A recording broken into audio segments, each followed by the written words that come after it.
In today's video, I am going to be breaking down some stack baseline inbounds plays that you can run, whether it is against a zone defense or against a man-to-man.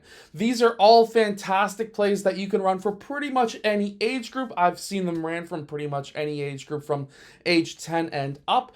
So let's get down and let's check these out. But really quickly, if you want a deadly defense that's going to be able to stop these plays, make sure to go check out the Unbeatable Basketball Zone Defense book that is down in the description below. Okay, so it's going to basically come down to how the defense is going to be playing against your offense.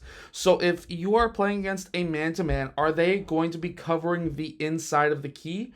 Or are they going to try and fight in to try and get in between basically the gaps between your stack? Most likely what you will find is they will be lining up practically right next to their man inside of the key so that they can cut off that key. When this happens, what we want to try and do is to run almost like a trick play in a way. So in this first play, we're going to have player 2. He's going to sprint up to the top of the stack. He is then going to sprint back down, acting as if he's trying to get that ball right here, which could be an option. Meanwhile, his man is going to be chasing him around that screen, because these guys are going to be screening for him while this is happening. Now, while this could be his first option, what we are going to be looking at now is turning into an elevator screen. So now he's going to go in between 4 and 5 as an elevator screen so that he potentially gets wide open for that three-point shot. Now, after that ball is inbounded to him, if this is an option, part of the next part of the play would be player 1 being safety. He could take that three-point shot. That is an option. However, now, if he was unable to get that shot off, I want player 1 to clear out of the way so that he takes his defender with him. And now I want a double stack for player 3 to get that ball. This can be our secondary chance at getting a three-point shot. If not, we can bring player 1 back, we can set up the offense and run whatever we want. So this one's more of a trick play. Next one is going to be against a zone defense, and it's ridiculously easy. Okay, so in this play, what we can see is a 2-3 zone, and we have to understand how this zone works when it comes to a stack inbound. This is probably one of the most popular plays that you can run.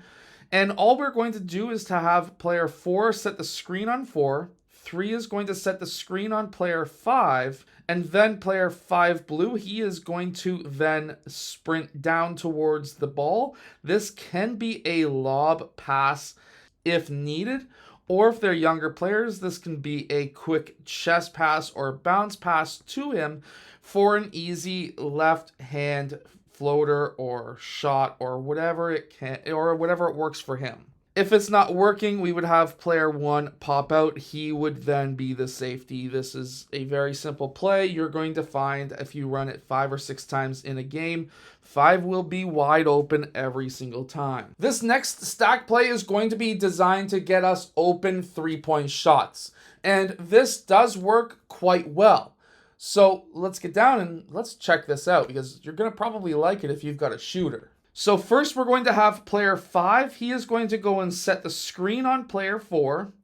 And player 4 blue is going to be setting the screen on player 2 red. When this happens, we are going to have player 1 sprint out to the three-point line. And we want player 3 to be posting up player 5 as a backup resort.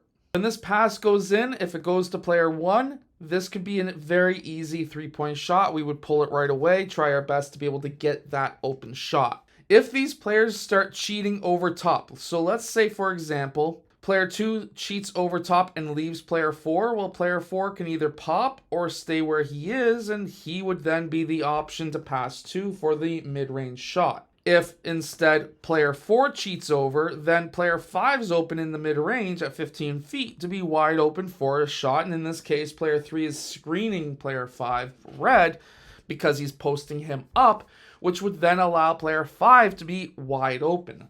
Essentially what this is doing for us is it's putting the defense in a situation where they are on a 3-on-2 situation because player 5 is getting posted up and he's stuck. So whoever 4-and-2 guard, there's going to be always one player, either player 5, 4, or 1 wide open. I hope that these plays help your team win more games. If they do, hit that like button, subscribe. Make sure to go check out the Unbeatable Basketball Zone Defense book that is down in the description below. And I will see you guys again in my next video.